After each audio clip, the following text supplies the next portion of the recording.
दोस्तों, क्या आपके साथ कभी ऐसा हुआ है कि आपने अपने सेटअप का इंतजार करके और परफेक्ट एनालिसिस करने के बाद कोई ट्रेड लिया हो, फिर मार्केट आपका स्टॉप लॉस हिट करता है, उसके बाद मार्केट आपकी डायरेक्शन में चलता है, स्टॉप लॉस हिट हुआ, इसमें कोई प्रॉब्लम नहीं, लेकिन स्टॉप लॉस हिट करने के बाद मार्केट जब आपकी डायरेक्शन में जाता है तब बहुत ज्यादा बुरा लगता है। अगर आपके साथ भी बार बार ऐसा होता है तो ये वीडियो स्पेशली आपके लिए है। देखिए, स्मार्ट मनी और बिग प्लेयर्स जिनके पास बहुत ज्यादा अमाउंट होता है, वे लोग कई बार जानबूझकर रिटेलर ट्रेडर्स का स्टॉप लॉस हिट करवाते हैं, लेकिन उनको हम रोक नहीं सकते। हमारे कंट्रोल में जो होगा उसी को हम सही करने की कोशिश करेंगे। आज मैं आपको कुछ ऐसे पॉइंट्स बताऊंगा जिसकी हेल्प से आपका स्टॉप लॉस बहुत ही कम बार हिट हो। दोस्तों, मैं कोई जादू टिप्स के बारे में नहीं बताऊंगा कि आपका स्टॉप लॉस कभी हिट ही ना हो। हम कुछ कॉमन मिस्टेक्स देखेंगे जो हर एक बिगनर ट्रेडर करता है। First mistake, trade with only candlestick pattern. दोस्तों, जब आप कैंडलस्टिक पैटर्न सिखाते हैं तब आपने सुना होगा कि हैमर बनने के बाद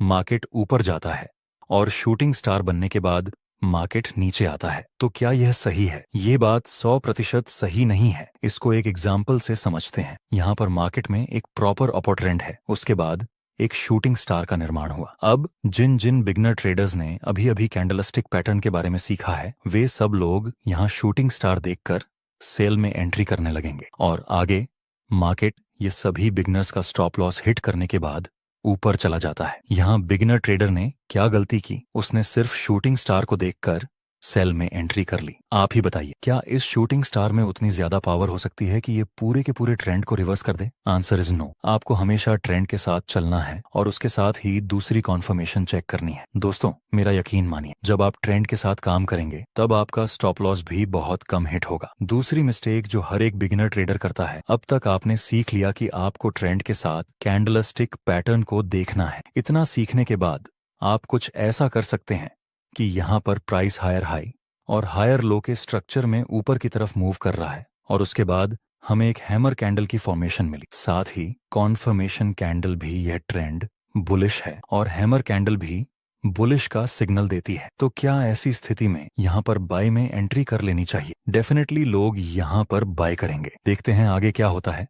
एक बार फिर से स्टॉप लॉस हिट हो गया। दोस्तों, यहाँ जिसका एसएल हिट हुआ होगा वो लोग कंफ्यूज्ड होंगे कि यहाँ तो मैंने सिर्फ कैंडलस्टिक के बेस पर ट्रेड नहीं लिया, यहाँ तो मैं ट्रेंड के साथ हूँ, और फिर बाद में मैंने हैमर और कॉन्फर्मेशन कैंडल में ट्रेड लिया। फिर भी एसएल होने की वजह क्या हो सकती है? देखिए, जिस जगह पर यह हैमर बना, क्या उसके आसपास कोई सपोर्ट था? Answer is no. क्या जिस जगह पर यह हैमर बना उस जगह पर कोई बुलिश ट्रेंड लाइन थी? Answer is no. तो फिर ऐसे हैमर हमारे कोई काम का नहीं है। जब भी आप कोई कैंडलस्टिक पैटर्न के ऊपर ट्रेड लें तो याद रखें कि वह कैंडलस्टिक पैटर्न किसी लोकेशन के आसपास बना हो। कोई बुलिश कैंडल किसी सपोर्ट के आसपास बनी होनी चाहिए और कोई बेरिश कैंडल किसी रेजिस्टेंस के आसपास बनी होनी चाहिए, तभी यह चीज बेहतर तरीके से आपको रिजल्ट देगी। कैंडल किसी लोकेशन पर बने, यह बहुत ही ज्यादा जरूरी है। इसका रीजन समझिए। मान लो आपने 1 करोड़ का बंगला बनाया शहर में और 1 करोड़ का दूसरा बंगला बनाया गांव। 5 साल बाद यह दोनों बंगले आप बेचना चाहते हैं, तो आपके हिसाब से किस बंगले की प्राइस ज्यादा मिलेगी? जाहिर सी बात है, शहर वाले बंगले में आपको 5 साल बाद ज्यादा प्राइस मिलेगी। हालांकि दोनों बंगले बनाने में आपको 1 करोड़ लगे हैं, फिर भी सिटी में आपको ज्यादा प्राइस मिलेगी। रीजन है इसका लोकेशन। इसी तरह कैंडलस्टिक का लोकेशन जरूरी है कि वह कैंडलस्टिक पैटर्न कहाँ बनती है। तीसरी मिस्टेक जिसको हम एग्जाम्पल से सीखेंगे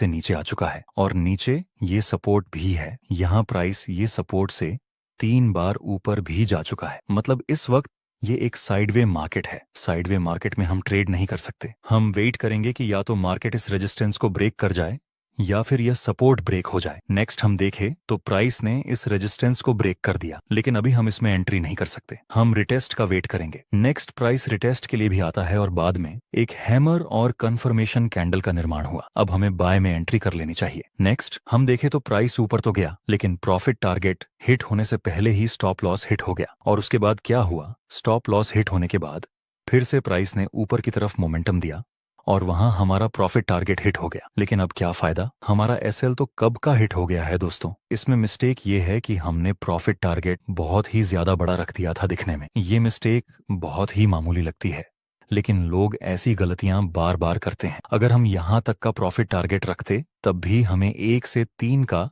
रिस्क रिवॉर्ड रेशियो मिल जाता है, जो कि बहुत ही अच्छी बात है, या फिर हमें बड़ा टारगेट रखना भी होता तब भी हम एक साथ इतना बिग टारगेट नहीं रख सकते। पहला टारगेट हमें यहाँ पर रखना चाहिए था जहां हम 50% प्रॉफिट बुक करते और फिर आगे दूसरा टारगेट हिट होने का वेट करते। इस तरह से हमें यहाँ लॉस होता तब भी हमें पूरा लॉस ना होता। आपको भी इस तरह से स्मार्ट वर्क करना चाहिए। नेक्स्ट मिस्टेक देखते हैं जिसको भी हम एग्जाम्पल के साथ समझेंगे। यहाँ पर शुरुआत में प्राइस नीचे गिर रहा था, उसके बाद प्राइस धीरे धीरे ऊपर की डायरेक्शन में मूव करने लगता है। जहां से ये अपर साइड की मूवमेंट शुरू हुई वहां पर यह 3 ग्रीन रेड कैंडल बनी थी। तो ये ग्रीन कैंडल के पहले वाली कैंडल के हाई और लो को कनेक्ट करके हम एक डिमांड जोन बना सकते हैं। नेक्स्ट हम वेट करेंगे कि प्राइस फिर से इस डिमांड जोन के आसपास आए, तब हम बाय में एंट्री करेंगे। आगे हम देखें तो प्राइस धीरे धीरे इस डिमांड जोन के पास आता है और हैमर एंड कंफर्मेशन कैंडल का निर्माण हो चुका है। अब यहाँ पर हम बाय में एंट्री कर सकते हैं प्रॉफिट टारगेट के लिए। ये रेजिस्टेंस बेस्ड है जहां पर मार्केट ने पहले 3 बार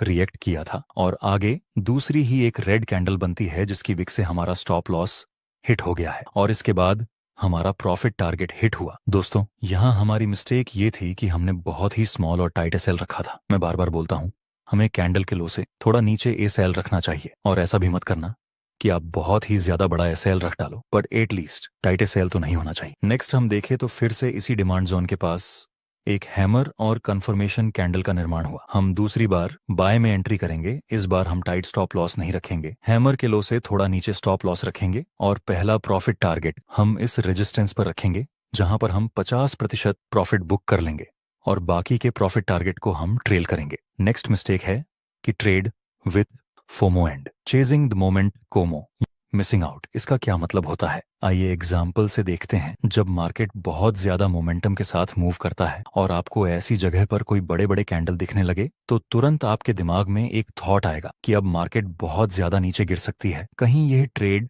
मिस ना हो जाए, इसलिए मैं यहाँ तुरंत एंट्री कर लेता हूँ। इसको बोलते हैं फोमो। जब आप फोमो के साथ ट्रेड करेंगे तब आपकी एंट्री सही नहीं होगी। एंट्री सही नहीं होगी तो स्टॉप लॉस भी सही नहीं रहेगा। इसलिए हमेशा वेट करें रिटेस्ट का, और मार्केट रिटेस्ट करने के लिए जरूर आता है। और वैसे भी शुरुआत में ये रेड कैंडल यहाँ तक नीचे गिर रही और बाद में एक बड़ी विक बनाकर ऊपर क्लोज हो गई। मतलब जिन जिन लोगों ने यहाँ सेल में एंट्री किया था वो लोग ऑलरेडी अपना प्रॉफिट बुक करने लगे हैं। तो फिर प्राइस में एक पुल बैक तो मिल सकता है, फिर प्राइस एक पुल बैक के साथ ऊपर जाता है और इस रेजिस्टेंस के पास एक बेरिश सिग्नल मिला। अब हम सेल में एंट्री कर सकते हैं स्टॉप लॉस कैंडल के हाई से थोड़ा सा ऊपर, और प्रॉफिट टारगेट के लिए हम इस कैंडल के लो का यूज करेंगे जहां बहुत ज्यादा वीक है। नेक्स्ट हम देखें तो कुछ ही समय में हमारा प्रॉफिट टारगेट कंप्लीट हो चुका है। और आखिरी मिस्टेक है कि साइकोलॉजिकल नंबर में एसएल रखना। साइकोलॉजिकल नंबर जैसे कि 500, 1000, 1500 सपोज की